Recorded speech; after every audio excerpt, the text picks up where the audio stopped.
Democracy government of the people, by the people, for the people. কে বলেছিলেন এই সংজ্ঞাটা? আমেরিকার 16তম প্রেসিডেন্ট আব্রাহাম লিঙ্কন, একজন মুচির ছেলে। সেই গণতন্ত্রের কি আছে? আপনি নিশ্চয় বলতে পারেন আমি কম বেশি শিক্ষিত। অবশ্যই কিছু শিক্ষিত। আমার হাতে কি রিক্সা? কেন? আমি ভালো কিছু করার কি আমার যোগ্যতা নাই, দক্ষতা নাই? আছে, কিন্তু আমার যাচাই বাছাই করার আমার প্ল্যাটফর্ম পাইনি।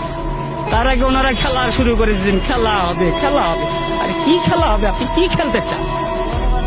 কি খেলতে চান? আমরা তো এই দেশের জনগণ, সাধারণ মানুষ। আপনি আমাদের কাতারে আসেন, তারপর খেলা কাকে বলে আমরা খেলবো। আপনিও খেলেন।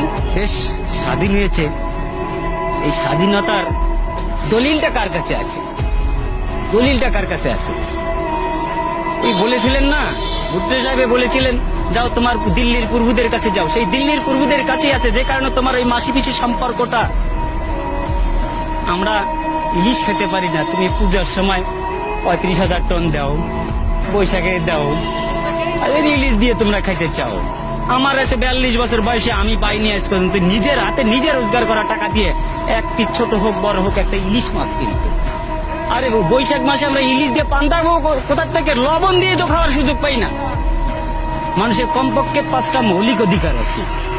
5টা মৌলিক অধিকার হচ্ছে: 1, খাদ্য, বস্ত্র, বাসস্থান, শিক্ষা, চিকিৎসা। আমরা কোনটা পাচ্ছি বলতে পারবেন কেউ? আপনারা এখানে যারা আছেন, আমরা কোনটাতে স্বয়ংসম্পূর্ণ আছি? শিক্ষা ব্যবস্থাকে কোথায় নিয়ে যাওয়া হয়েছে?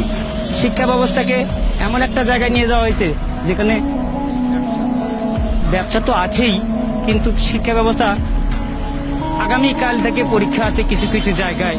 আমার ছেলের জন্য আমি পরীক্ষার ফিস পাঠাই দিছি এই রিক্সা চালিয়ে। সেখানে দেখলাম যে বাবা তোমার পরীক্ষা কিভাবে হবে? বলতেছে 8-10 জন করে গ্রুপ নিয়ে হবে পরীক্ষা। এটা কোন ধরনের শিক্ষা ব্যবস্থা? 8-10 জন করে নিয়ে গ্রুপ নিয়ে পরীক্ষা হবে? একটা জাতিকে ধ্বংস করতে গেলে হিরোশিমার পারমাণবিক বোমার দরকার হয় না, শিক্ষা ব্যবস্থাটাকে শুধু ধ্বংস করে দিলেই যথেষ্ট।